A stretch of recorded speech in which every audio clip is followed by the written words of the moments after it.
Sobrang nakakagulat na balita. Grabe, PBBM, ginulat ang Senado. Nagulat si Vice President Sara Duterte. Kulong si Escudero. Ayon sa nakalap nating impormasyon, inutusan na ang mga prosecutor matapos lumabas na okay lang kay Cheese ang ginawang death threat ni VP Sara sa presidente, sa First Lady at Speaker ng House. Inabsuelto din niya sa confidential fund. Dismiss agad kay Cheese ang kaso. Grabe si PBBM, ginulat ang Senado. Nagulat si Vice President Sara Duterte. Kulong si Escudero. Tara panoorin natin. Good afternoon, sir. Sir, yung action ba ng Senate last night could be interpreted na okay lang sa kanila na nawawala yung 612 million and okay lang sa kanila na the Vice President is threatening to kill the President, the First Lady, and the Speaker. Yun ba yung message ng Senate dun sa action nila? Thank you very much for that question kasi it brought us back to where the center of this discussion should be, and that is accountability. Ako sa akin, there's no way for us to say otherwise as you have laid out your question, no? Kasi the evidence does not support the opposite. What it supports is that exact claim and exact question that you have posed. At hindi lang ikaw nagtatanong niyan, ang buong taong bayan. Pag may pananagutan ba ang isang public officer, sabihin mo na lang na namumuliti ka, iligtas ka na. Hindi ho ba? That's why we still maintain our position that this could have been easier done. Kasi no matter what your decisions, their decisions are, okay lang yun. Kung boboto ba sila, either acquit or to convict, that's entirely up to them. But please, allow the Constitution to work and allow the presentation of evidence to happen.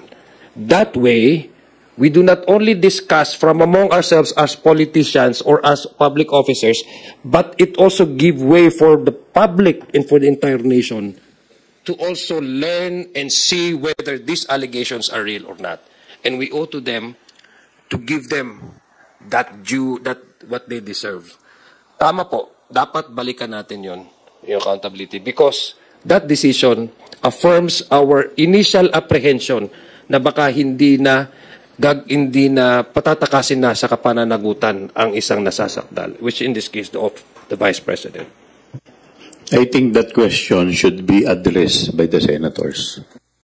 Sir, yung argument lang ni SP Escudero, kasi yan nga parang binanatan niya si Ombudsman, former also Supreme Court Justice Conchita Carpio Morales. Siya kasi yung ponente ng Francisco versus House and she was there in the gallery. Fair ba na i-reason out ni SP Escudero na bakit hindi sila nagrereklamo, Tony Carpio also included doon? When yung Francisco versus House na decision came after naman nung pag-file nila before nung impeachment kay then si J. Davide. Kumbaga, wala pa yung Francisco versus House when they first attempted to impeach Davide. Parang fair ba yun na sabihin niya na magkaiba lang yung pangalan when the circumstances are not exactly the same? Well, whether the statement of Senator Cheese is fair or not, the thing is, the House just followed the ruling of the Francisco and Gutierrez. So, bakit po kami sisisiin sa pagsunod po namin sa batas? So, kung meron man pong dapat, ay siguro dapat, kung meron man pong bagong alituntunin na dapat sundin, dapat ang application po nito ay prospective. Hindi po dapat dito. So, yun nga po yung nangyaring botohan kagabi sa Senado. Lumabas nga po na archived yung impeachment against the Vice President. Do you think it was reasonable for them na although hindi naman dismissed yung ginamit na term but archived, still may mga nagsasabi po na it is considered dead na po. So para po sa inyo, pag sinabing archived, patay na nga po ba talaga ang impeachment against the Vice President sa Senado? Maraming salamat. Sa amin pong paniniwala, hindi pa po tapos ang laban. Tayo po ay patuloy pa rin na umaasa na mabibigyan ng due process. Ang hindi lamang po, dahil ang na-deny po ng due process dito ay ang taong bayan. Kaya tayo po ay umaasa na ito po ay pakikinggan tayo, lalong-lalo na po yung motion for reconsideration na amin pong inihain sa Korte Suprema. Well, when I was watching actually what was being discussed and debated on yesterday, it came not as a surprise para po sa akin, considering the political alignments in the Senate. But it was there was a revelation, no? To some degree disappointing, kung ako tatanungin mo. At the same time, may revelation. Because remember, the motion to archive is actually the product of an amendment to the original motion which was to dismiss. So if you look at the pattern, even previously when they already had the initial discussion about whether or not Senate would continue on with the impeachment proceedings, meron na pong intention really to dismiss the case. So it was, to me, there's some sort of a revelation because they acted it on a very, very swift action. Considering the fact that there is no final judicial conclusion as to whether or not the impeachment proceeding will pursue because there's already the MR filed by our prosecutor. So wala pa talagang dismissal yan. So ako yun ang nakikita ko doon. It was expected, but it also revealed the intention, that the impeachment complaints would be probably shelved off, and the clamor for accountability is the victim of these actions that we have seen yesterday at the Senate. So, since it was already archived, and assuming that the Supreme Court will grant or will reverse its ruling through the motion for reconsideration, do you think the Senate will follow? Or kumbaga, ibubuhayin po ba nila ulit yung impeachment since archived na po siya? Well, I would hope so. Dahil unang-una, the premise by which the decision of the Senate na to archive yung impeachment complaint is born out from the argument that the Supreme Court has made its unanimous decision on the matter. So if ever, at saka sinabi naman ng mga ibang senador doon, na meron mang instances na although unanimous yung decision ng Supreme Court, na-reverse naman din nila. So if there's a chance, for example, if that happens in this particular case, that the Supreme Court would have a reversal of decision from the prior decision that they had made so far as the impeachment complaint, I would hope that the Senate would also act on it and revive the discussion on the impeachment and convene again as an impeachment court, because that's the logic behind their argument. That's why sinabi ni Chairman Joel na hindi pa tapos ang laban kasi may MR pa naman. And they can already go back and then discuss about the impeachment or convene again as an impeachment court should Supreme Court reverse their decision. Pero ang sa akin, ang fear ko dyan is would that also be subject for votation again? Because they have acted on a motion to archive. So naturally, you cannot just simply retrieve it unilaterally. So the issue now is, if there's going to be another debate whether to retrieve it or not, given, for example, assuming that Supreme Court will reverse its decision. Okay. You've mentioned about the votation, sir.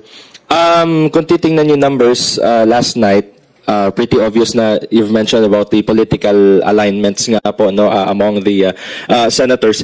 Pero sa tingin po ba ninyo kung sakaling i-reverse nga po yung ruling, buhayin yung impeachment, pinakinggan po yung side po ninyo, nakapag-present po kayo ng mga ebidensya, same pa rin po kaya yung magiging resulta ng botohan, since sabi nyo nga po parang may political alignments na. Although, hindi pa naman nagsisimula talaga yung trial proper, and it's still kumbaga parang preempt pa. Pero posible ba magbago yung ganong resulta ng pagboto? Ako yun lang naman talaga yung inaasam natin, no, ang taong bayan, na marinig yung mga allegations, mapagbigyan ang Vice Presidente ng pagkakataon depensahan ng kanyang sarili. Wala pa ho tayo doon sa merits ng complaints. Ang pinag-uusapan pa dito is yung procedural and technicalities nga eh. That's why for me, personally, I would say these are all distractions kasi nawawala tayo dun sa real issue, which is the clamor for public accountability. Kung na-open na po yan at yung magkabilang panig, andito po yung isa sa ating prosecution team, magkaroon po ng ebidensya, mapresent ang ebidensya. Ako, ang aking paniwala po ay wala namang, no decision really is cast on stones. Anything can change, no?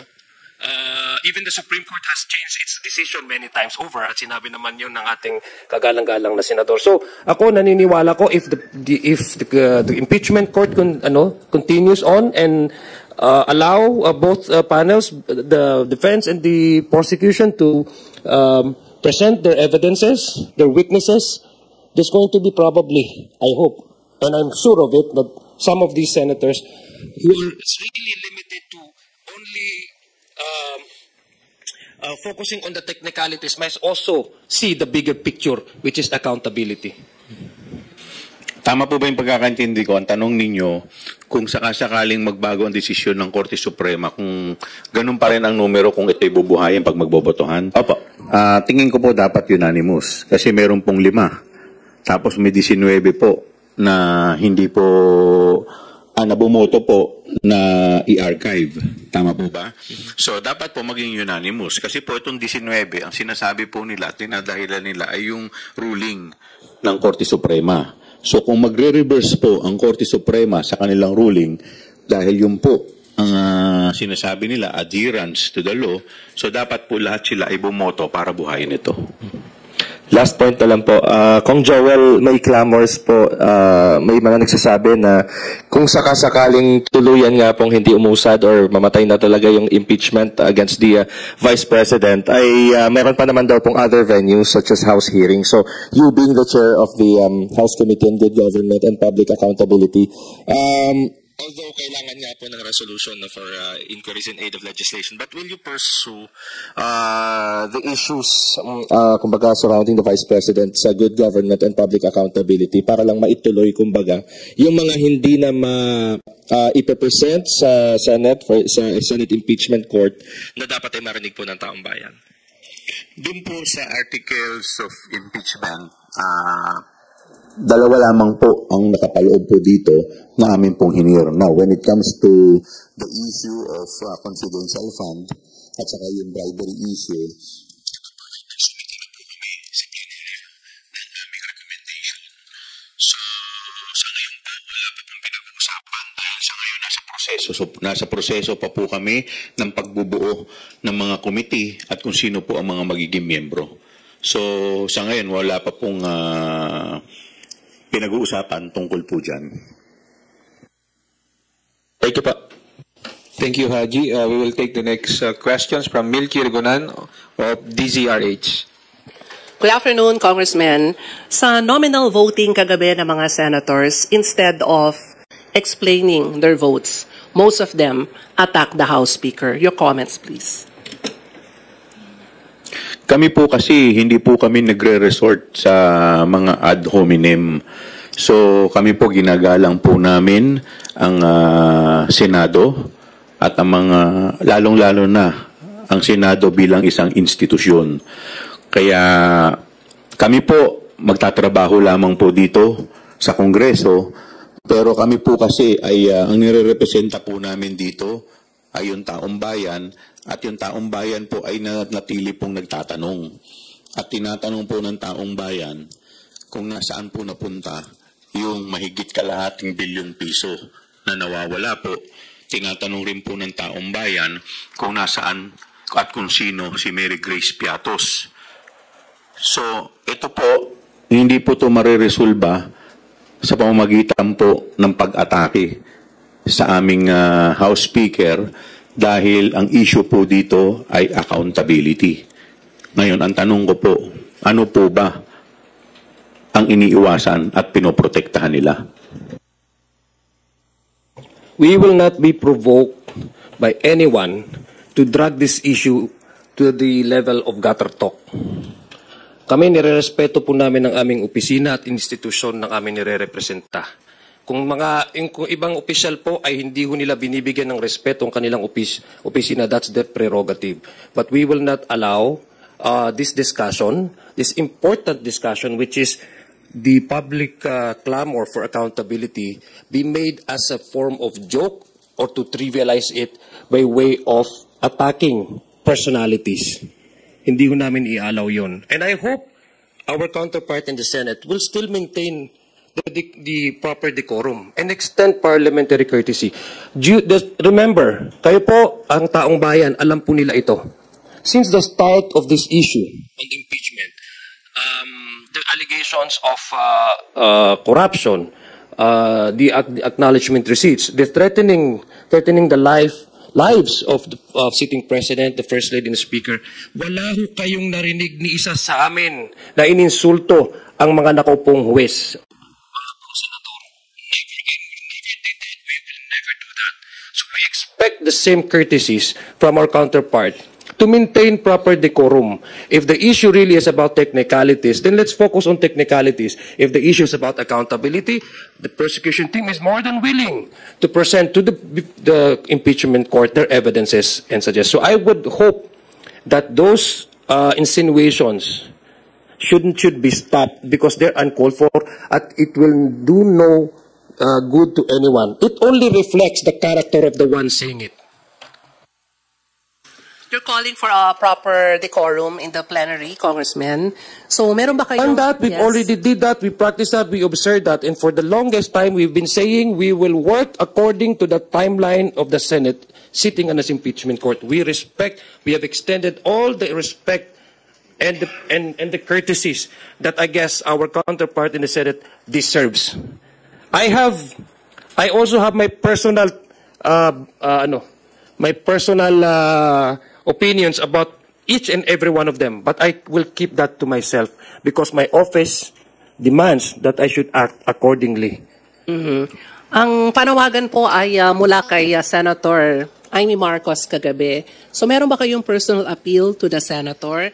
Because ang sabi rin niya sa plenary kagabi, nananawagan siya na kung meron daw dapat palitan, it should be the House Speaker. Any message po, Kong Zia and Kong Joel?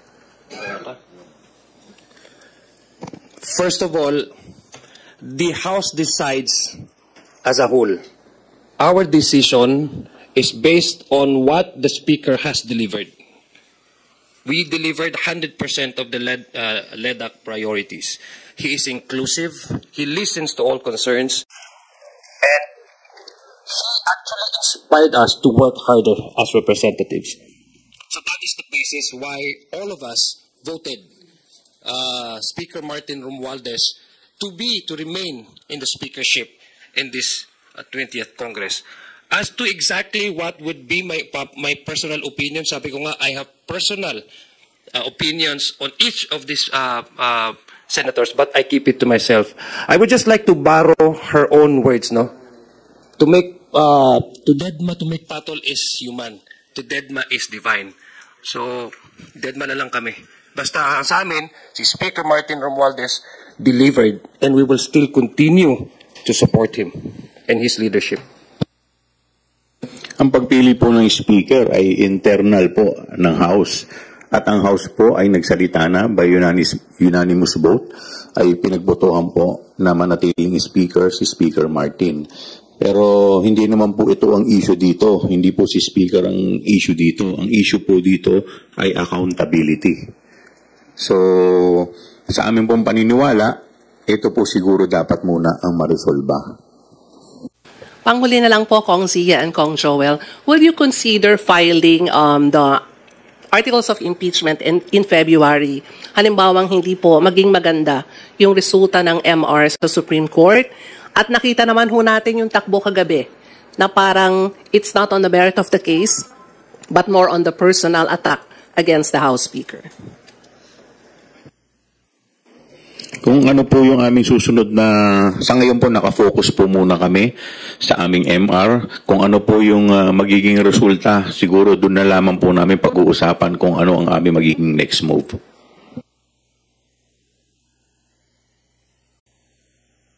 If ever, sir, will you consider filing the motion for reconsideration or the articles of impeachment in February, if ever, hindi maganda yung result ng MR sa Supreme Court? Ang sa akin, tama nga po yung sinabi ni Chairman Joel, no?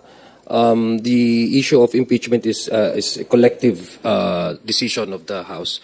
So let's wait until such time I don't know, may warrant, no? So hindi namin pangungunahan kung ano magiging decision po ng kabuuang liderato at kabuuang membership po ng 20th Congress.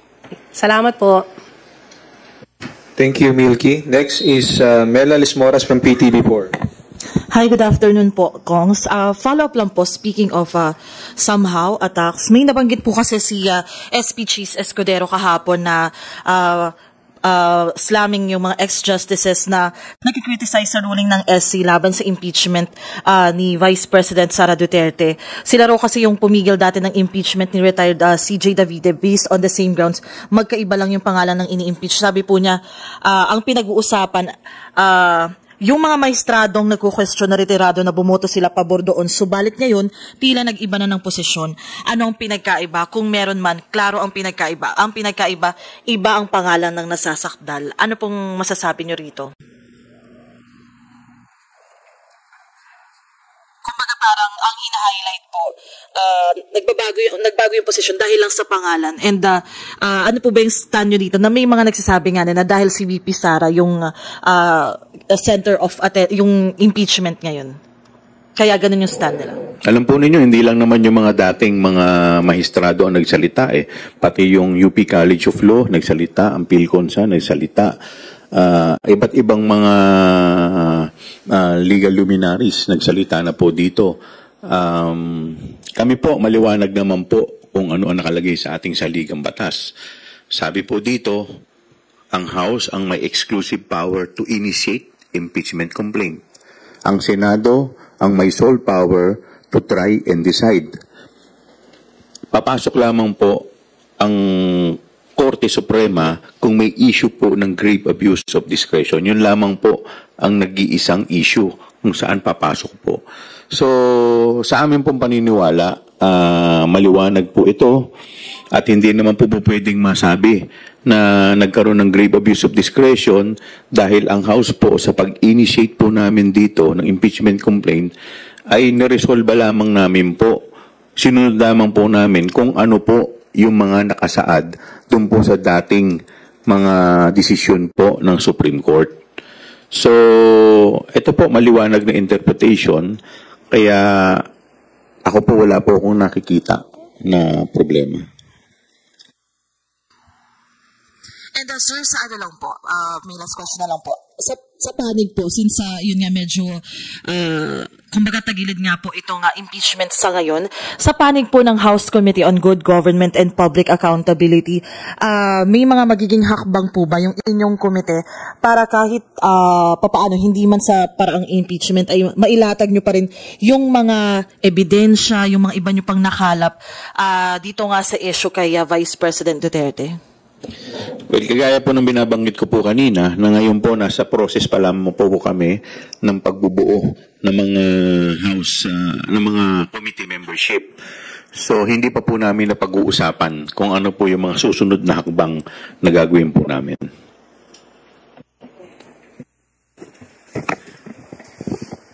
Thank you, Mela. Next is Tina Panganiban Perez from GMA 7. Good afternoon po, Kongs.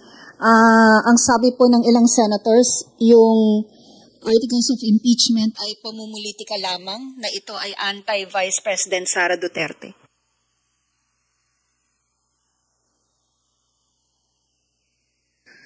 I think we should not look at it in that lens. No?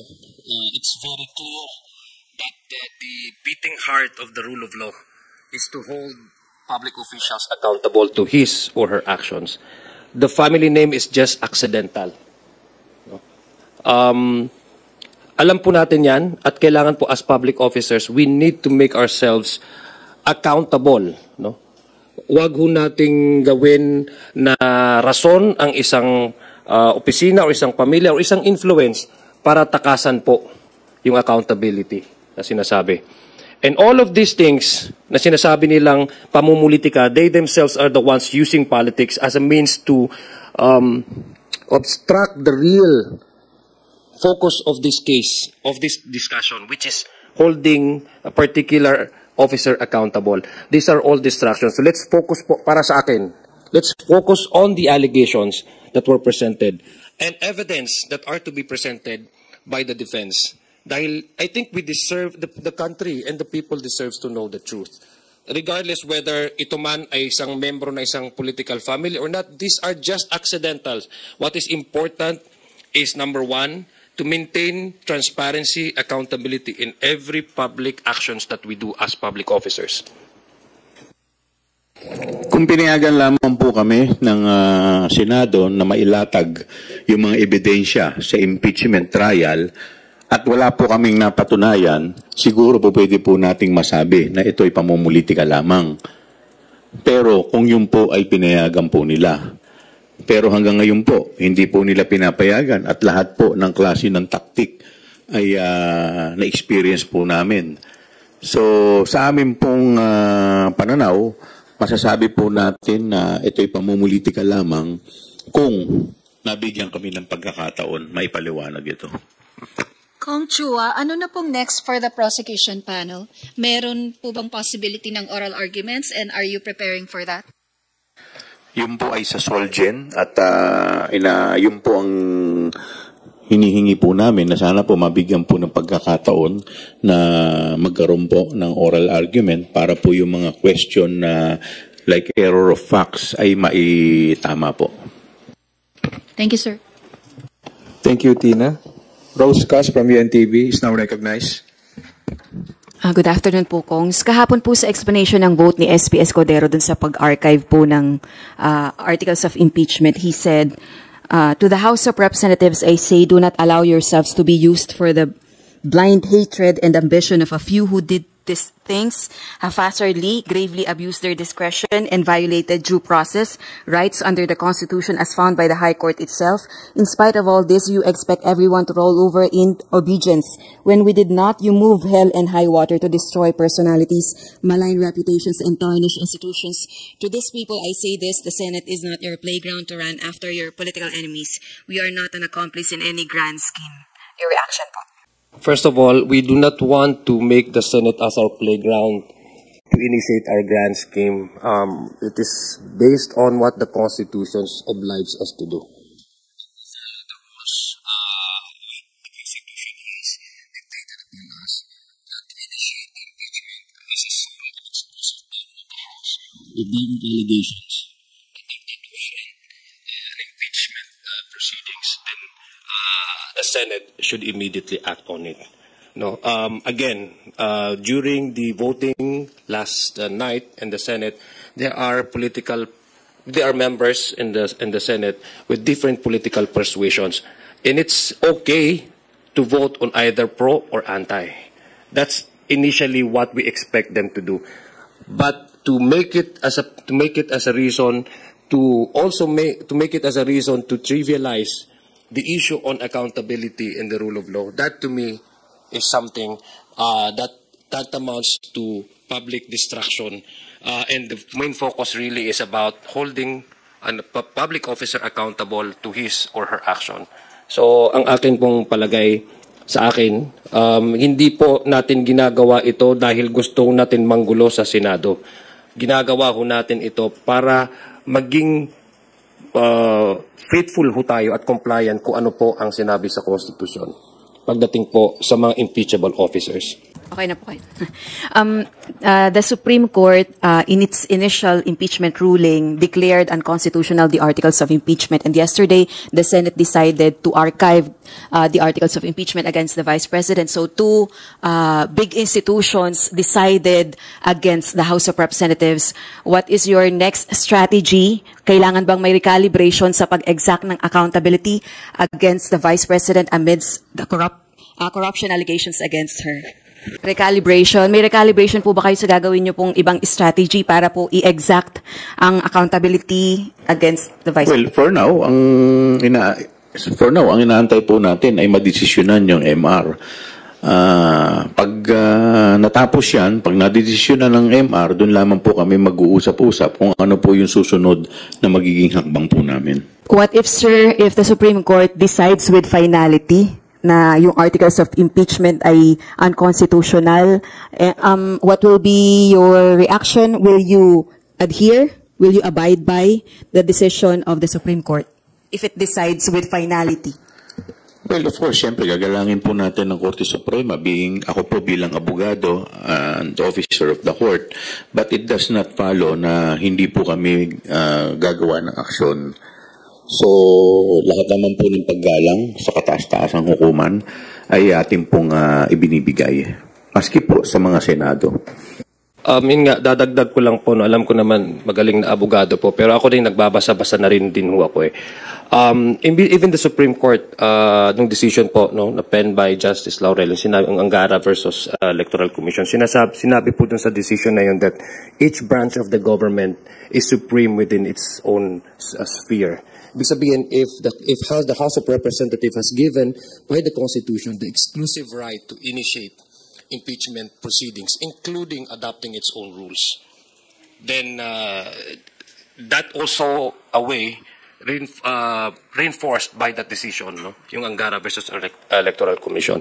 And so the MR, yung motion for reconsideration, is not an act of disobedience. It is by also it's also a legal remedy that is provided under the Constitution by way of due process. So we are exhausting all legal remedies in order for us to exert, what we have trying to present before the court. And number two, it's also a sign of fidelity to the Constitution, because the Constitution says that the sole power and exclusive power to initiate impeachment is in the House of Representatives. Unfortunately, nasabi naman ho ito ng spokesperson ng impeachment at na-explain naman din ho ito ng mga ilang abogado. Yung naging ruling po ng Supreme Court, that's why we filed for a MR, is number one, there's also an addition to the requirement. No? This is also something that is not dinagdagdagan dun sa previous po nung Davide case na sinabi ng Constitution. So there are also additional requirement which to us should be within the sphere within the sphere of the House as its exclusive powers according to the Constitution. I think that's why the MR was filed by the legal team of the House. Thank you, Rose. Marian Enriquez from TV5. Good afternoon po. Chair, may statement, Kongs, may statement po si Speaker Martin Romualdez earlier. Sabi po niya, quote, the filing of the complaint was not rushed. What was rushed, remarkably, was its burial. Ano po muna ang komento niyo dito, and lalo na may pending MR? What was rushed daw, remarkably, was its burial, yung pagbabaon ng reklamo. Sabi ni Speaker. Kasi di ba sinasabi po, minadali daw dito yung ni railroad daw ang impeachment complaint dito, pero... Siguro, we will just take the statement of the Speaker as it is, di ba? So, kung yun naman po talaga yung obserbasyon ng nakararami. In fact, yung salitang forthwith nga, masyado na maraming interpretasyon na inabot eh. Kaya yan, naging t-shirt na lang ni Ryan. Kaya,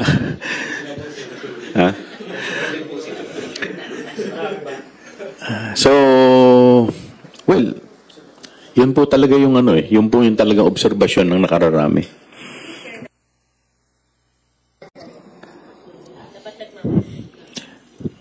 Hindi lang po minadali. Sa amin pong paniniwala ay actually hindi rin naman minadali dahil ang tagal bago na desisyonan eh. February pa lang hanggang ngayon pa lang na-actionan. But just the same, ganun din pala yung bagsak. Sa akin, kung titingnan mo yung initial na pinagdidiscussan yung forthwith, no? Medyo nagkaroon ng daming-daming interpretasyon to. Sinabi naman to ng aking kaibigan. Medyo tumagal. But you cannot also compare that to what happened in the Senate. When the Constitution says forthwith, when the transmittal was being done, when they have already received the complaints, the verified impeachment complaints, the Senate should immediately forthwith convene as an impeachment court. But it came out as a surprise to many, even to legal luminaries, that word was subject to different interpretations, leading to the delay of the convening of the impeachment court. But it's also in a very opposite contrast if you compare that to what happened yesterday, when they swiftly acted to archive the impeachment, despite the fact that there is no definitive judicial conclusion, because there is still a pending MR. So naturally, the Speaker, as a lawyer and as a citizen, you would have also to notice this, no, and to balance it out, yung action ng Senate and the action that they have made previously and the action that they have made in last night's decision. At gusto ko lang po ding i-highlight ito, no, yung sinasabi po nilang pag-disobedience, pag-disrespect sa Supreme Court na ginawa po ng House of Representatives. Gusto ko lang pong sabihin, when it is convenient to them, nirerespeto nila ang Supreme Court. Remember, the Supreme Court also says that the time when the Philippines was still a signatory to the Rome Statute, prior to its withdrawal, lahat po ng allegations ay sakop at nasa jurisdiction ng ICC. But they did not respect that. But now, they are respecting the Supreme Court to a point of archiving the impeachment complaint, despite the fact that the Supreme Court has yet to make its decision with finality. So, tatanong ko rin, ano ba ang respeto? When it is convenient for you? When it is politically expedient for you? Let's call spade spade. Kami po, nire-respeto namin ang Supreme Court, and most importantly, our Constitution is our compass, is our guiding light. That's why we maintain our position that what is provided under the Constitution in order for one party to exhaust legal remedies, we did that by virtue of filing for an MR. At hindi po yung disobedience. That is fidelity to the rule of law and fidelity to the Constitution as our guiding light. Sir, meron pong statement si retired SC Justice Adolf Azcuna. Sinabi niya, okay naman daw po what the Senate did. Archiving is better as tabling can still lead to dismissal when the matter is revived the next day. So, ibig sabihin, kumbaga, sabi po niya, archiving makes it safe from dismissal in the meantime. Your comments po, Chair Chua. Well, it is better than dismissing the impeachment complaint in its entirety. But sa amin naman po, sana inantay muna na maging final and executory na. That is better. But what's best dapat is to lay on the table yung motion ni Senator Soto, because that would give less trouble for the Senate to retrieve the impeachment complaint. Kasi para siyang unfinished business. And they can always go back to it without even, I don't know what's the ruling in the Supreme Court or how they're in the Senate, in procedure nila. That would always, at any time, can be taken up again. But on the floor. But to archive it, to put that into a voting with plenary action, that makes it more difficult to retrieve, because the motion to retrieve would still be subject for votation. And let's wait for the Senate, if and when Supreme Court reverse its decision, then the Senate will be under scrutiny ng taong bayan kung ano magiging action nila. The best, I guess, kung gusto lang nila is hindi muna natin pagdiskussan ito kasi wala pang finality. Kasi meron ding feeling ko merong admission ng ganun in a way, hindi man lang nila sinabi. Kasi the fact that they have amended the previous motion from dismissal to retrieve na lang, that's in a way an evidence of acceptance that yes, wala pang finality ito. That's why nila archive nila. So I guess it would be easier for the Senate to go back again to that discussion kung lay on the table lang siya. I mean, I'm talking about procedure.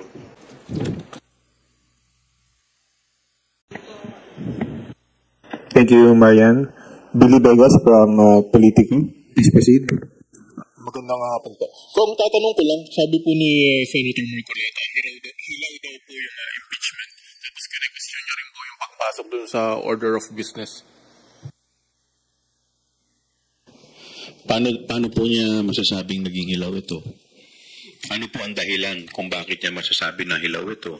Ito po pinagbotohan ng more than 1/3 ng mga miyembro. So, hindi naman, nare-respeto po natin yung dati namin pong kasama. Pero sa amin pong paniniwala, lahat naman po ng mga steps para ma-file ang impeachment ay sinunod po namin. Alinsunod po sa Francisco at sa Gutierrez ruling. At base rin po sa House rules at base rin po sa ating saligang batas. Para sa akin, hinog na hinog Yung 200 plus na pumirma, para sa amin, hinog na hinog. Kung sakasakali po na hindi na i-reverse ng Supreme Court yung decision, yung unang decision nila, will it be hard po na mag-file ng bagong impeachment kay BP Sara? Dahil may may mga new requirements na nilagay yung Supreme Court.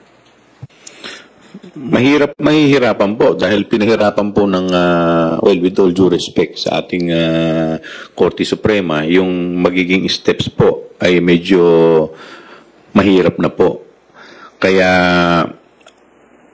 actually po, sa totoo lang nakalagay po dun sa ating saligang batas, Congress shall promulgate its rules. So dapat po, ang nagbibigay po o naglalagay po ng alituntunin, dapat po ang Kongreso. Kasi ang ginamit po na word doon ay shall. Ibig sabihin po ng shall, mandatory. Kaso dito po, sa bago pong inilahad ng ating korte, kung saan nagdagdag po ng ilang mga parameters o steps para po may akyat ang impeachment, mas magiging mahirap na po. At pangalawa po, sa akin pong paniniwala, ito po ay, of course, again, with all due respect sa ating Korte Suprema, ay pag-overstep po sa power po, sa exclusive power po ng Kongreso to initiate impeachment complaint.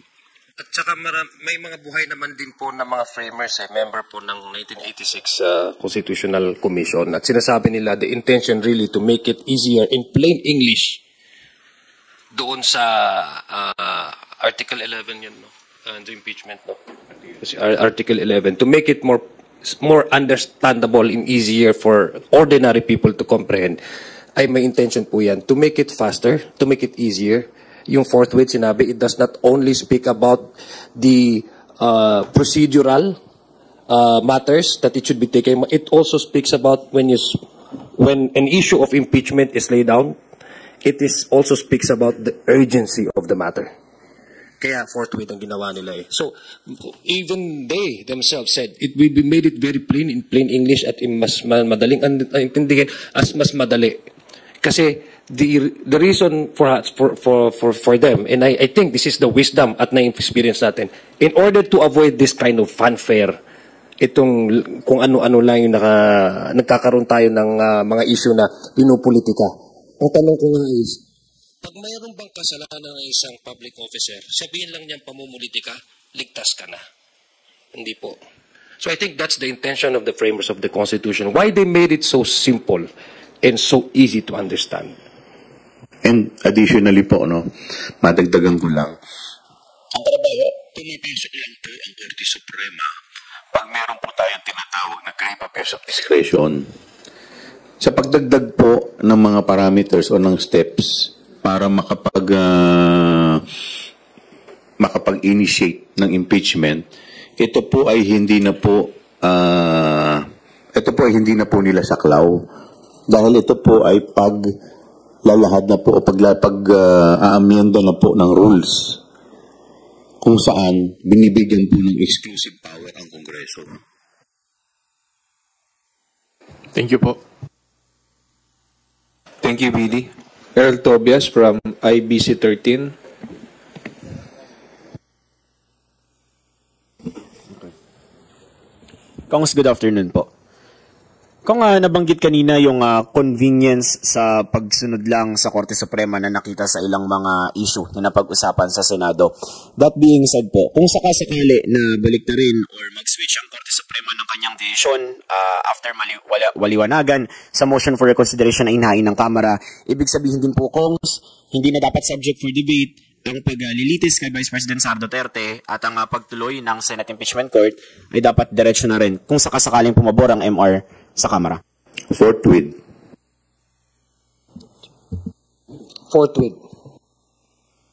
Thank you, Kongs. Follow-up na lang po. Sir, yung dragging sa pagdinig nitong impeachment case ni Vice President Sara Duterte, ikaw po ang nag-share doon sa komite kung saan hinugot yung mga grounds for impeachment versus the Vice President. So, asking personally, would you take this as a tantamount to disregarding the evidences, the facts, at yung mga testimonies na nakuha nyo under oath from the Office of the Vice President before and from DepEd? Ang nagiging issue na po ngayon kasi is procedural without touching the core or the meat of the issue. So, ang tanong po talaga mananatili pa rin po, nasaan na po yung pera? Doon pa rin po tayo babagsak. Siguro, kung mabigyan na malalamang po ng pagkakataon kami na maipresenta to, dahil dati po sinasabi po nila, handa daw ba kami? At paulit-ulit po nilang tinatanong sa amin yan at paulit-ulit naman po namin sinasagot na bigyan kami ng pagkakataon na mailatag ang ebidensya. Sir, as of this moment, would you call it a delayed granting of justice already? They denied the Filipino people due process. Thank you, Linesca. Next is Mavic Trinidad from Abante Radio. Mavic? Sir, good afternoon po. Sabi po ninyo kanina na kayo ay sumusunod lamang po sa batas. Ano po ang Kamara? Yun yung ginawa ng Senado kagabi.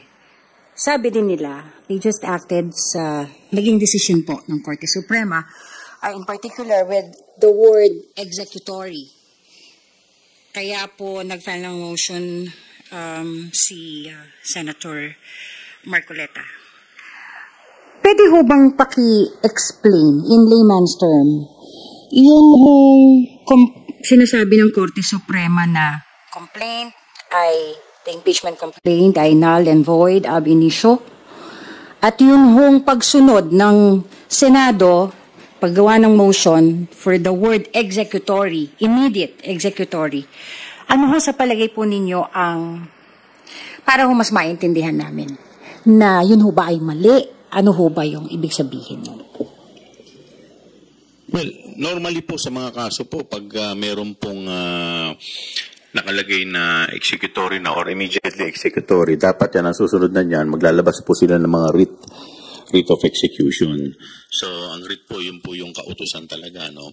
But, dito po kasi sa kaso sa amin pong paniniwala, hindi pa naman po ito final and executory. So, ibig sabihin, pag sinabi mong final and executory na, wala ka ng recourse. Meron pa po kaming recourse, which is yung MR. So, ang sa amin lang naman, ang hinihiling lang naman po namin ay sana, antayin muna natin yung MR. Bago po talaga ito'y tapusin ng o bago po umakto ang Senado.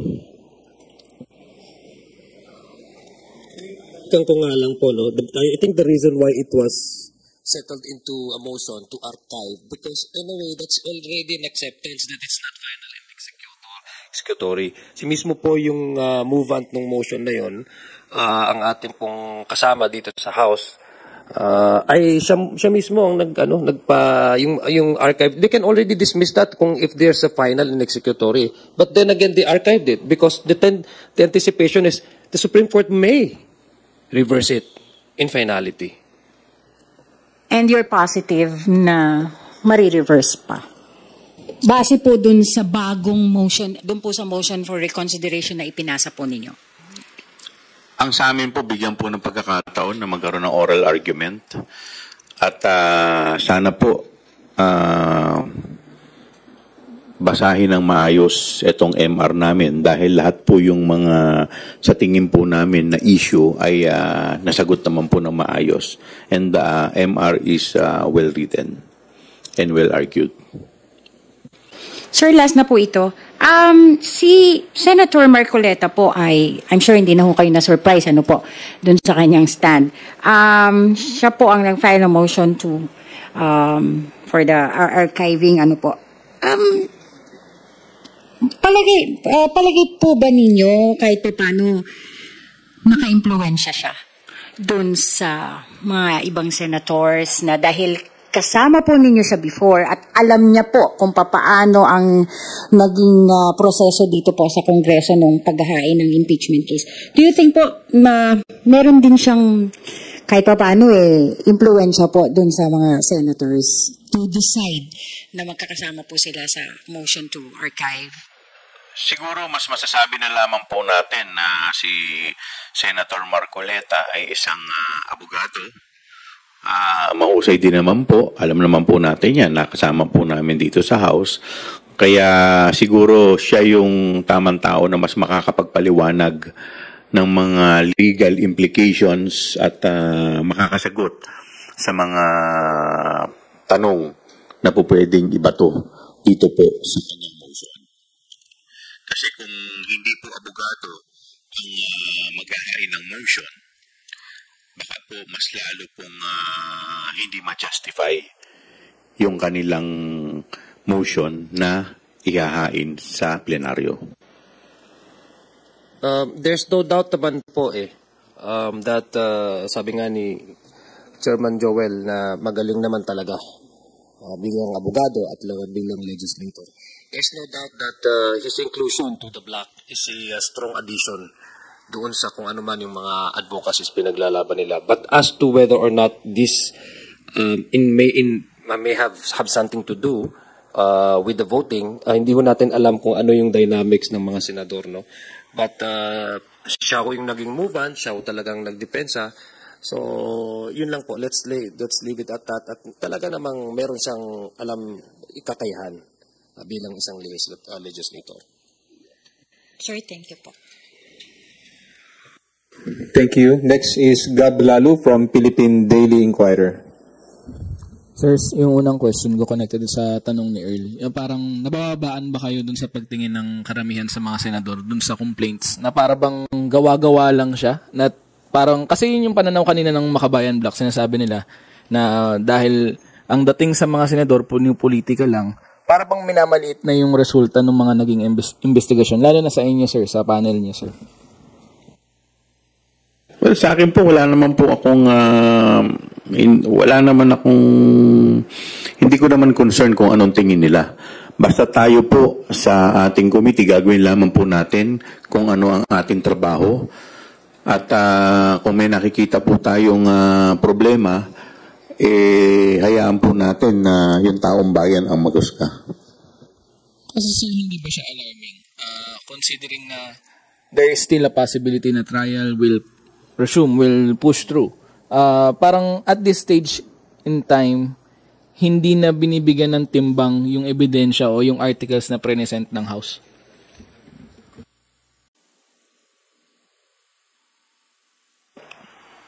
Well, alam mo, sa totoo lang, hindi ko masasagot kung ano ng mga senador diba? Samantalang kung titingnan po natin, karamihan po sa kanila ay nanggaling din sa House at naging membro din ng House. Kaya siguro kung hindi po nila, kung mababa po ang tingin nila, dapat respetuhin na lamang po natin nila yung institusyon. Pero sir, hindi ba alarming? Sorry sir. Sige sir. Sige lang sir. Kaya nga pa namin sinasabi, let's keep an eye to yung ano talaga yung focus nitong pinag-uusapan, which is the 7 verified impeachment complaints. Lahat naman ho tayo, alam natin kung paano pinagbantaan ang presidente. We don't need to provide you an evidence on that. Nakita naman natin yung mga disallowances, etc. So let's focus on, sabi nga, the meat of the contention by which the prosecution wants to present before the impeachment court. All of these discussions are just para sa akin, distractions to trivialize the issue. And they can attempt on that. But as far as we're concerned, we will focus our attention to the real issue at hand. Kaya nga po, sabi namin, we will never allow any provocation that the House will be dragged to the low level of gutter talk. Kasi we owe the people to really present our evidences. We owe it to them to know the facts, the figures, and the truth. Sir, balikan ko lang yung sa archive. Sir, kanina pa paulit-ulit na tinatanong, pasensya na po. Pero anong tingin niyo sa pag-archive, sir? Ano ba yun? Pwede pang bumalik? Pwede pa mapag-usapan ulit? Pwede po. Siguro, ang intention talaga nila nung una pa lang is to dismiss. Pero nakita nga nila na mayroon pang option which may inaabangan pa, which is yung motion for recon. Kaya nagkaroon na lamang ng compromise. Nagkaroon na lang ng compromise na ito i-archive. So, yun po. Sir, could the same be said for the first 3 impeachment complaints na na-archive din ng House? Does this mean na pwede pang mapag-usapan ulit yung first 3 na yun? And after that, sir, kung pwede pang mapag-usapan yung first 3 impeachment complaints na na-archive ng House, does this mean na we can always revert to the first impeachment complaint and have that submitted to the Senate? Ganito kasi yan, yung pag-file ng impeachment, 2 mode po yan. Yung isa pong mode, ito po yung initiation na sinasabi nila, kailangan po, ito po yung committee procedure. Yung committee, 2 po yung committee procedure at saka House action. Ito po yung 2 mode ng pag-file ng impeachment. Sa committee procedure po, 2 po ang requirement dyan sa initiation. Number 1, filing, at number 2, referral to the Committee on Justice. Hindi po ito ang landas na tinahak namin. Ang tinahak po namin yung second mode, which is yung House action. Dito po, 2 rin po ang requirement. Number 1, filing. Number 2, kailangan lamang is 1/3 vote. So yung 1/3 vote na ito, pag ito po ay nakuha na, yung impeachment complaint magfo-form na as article of impeachment. At maliwanag po sa ating saligang batas, pag ito po ay nagawa ng 1/3 vote o napirmahan ng 1/3 vote, ito po ay itatransmit na sa Senado. Wala na pong sinasabi na kailangan po na i-refer pa po ito sa Committee on Justice. Ang nagsasabi po niyan ay ating saligang batas.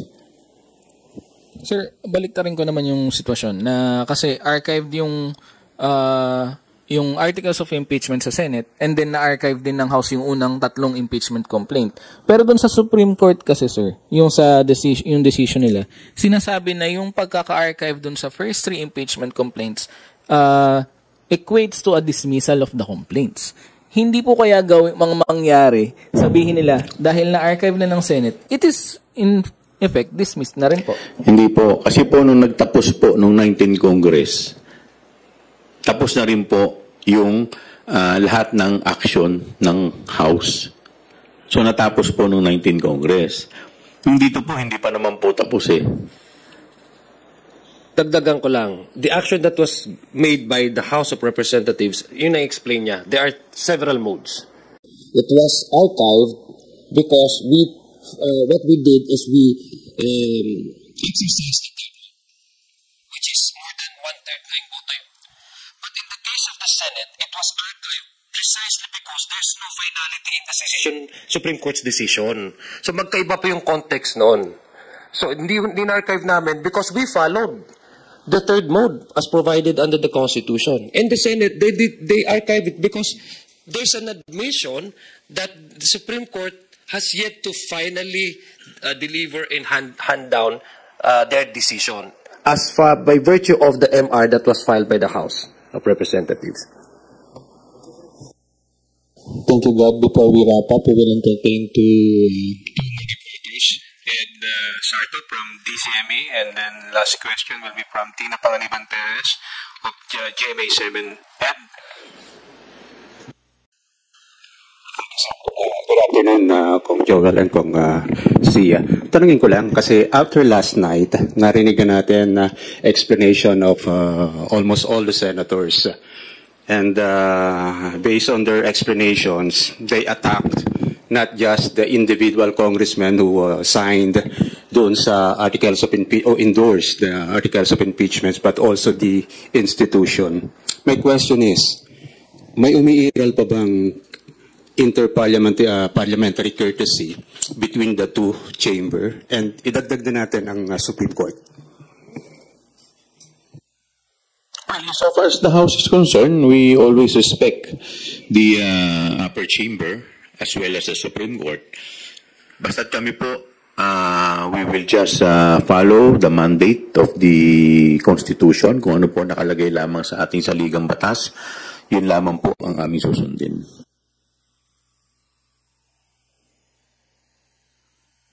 We still observe. Yeah, and I hope our counterpart in the Senate will also have the same, will also have the same attitude towards us, because what we have already shown in the past is none but extending courtesy to our co-equal branch.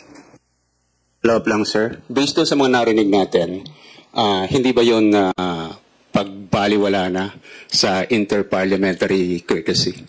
That's why we want to remind our colleagues in the Senate to avoid name callings, personal attacks, because we don't actually bring out the worst in us. We also bring down the integrity of the office that we represent. Thank you, Ed. Tina, you may go ahead. Kongs, sabi po sa botohan kagabi, move on na lang daw. Pwede po bang mag-move on na and hintayin na lang po yung February 2026 para po maghain ulit ng impeachment complaint, lalo pat ang dami pong binubutas doon sa current articles of impeachment? Antayin po muna natin ang resulta ng MR. Para sa amin, hindi pa po tapos yung laban. Again, accountability is something that we should face head-on. Thank you, Tina. And before we officially close our press conference, we hear a few final thoughts from our honorable House leaders.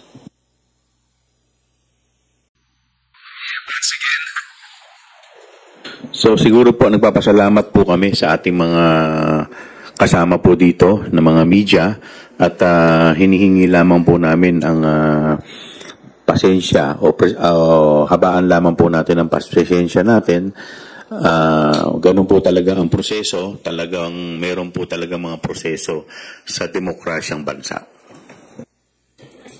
Salamat po sa ating mga kaibigan sa media. Ang ginagawa po natin dito, hindi to pamumulitika, walang personalang trabaho lang po. Magandang hapon po sa ating lahat. Once again, maraming salamat po. House Committee on Good Government and Public Accountability Chairman and Manila 3rd District Representative Joel Archua, and House Deputy Majority Leader and Lanao del Sur 1st District Representative Zia Lonta Adjong for joining us this afternoon.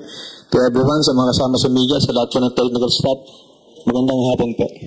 Ngayon, ikaw, bilang Pilipino, ano ang masasabi mo at reaksyon sa balitang ito? Mag-iwan ka ng komento sa ibaba at atin pong babasahin isa-isa.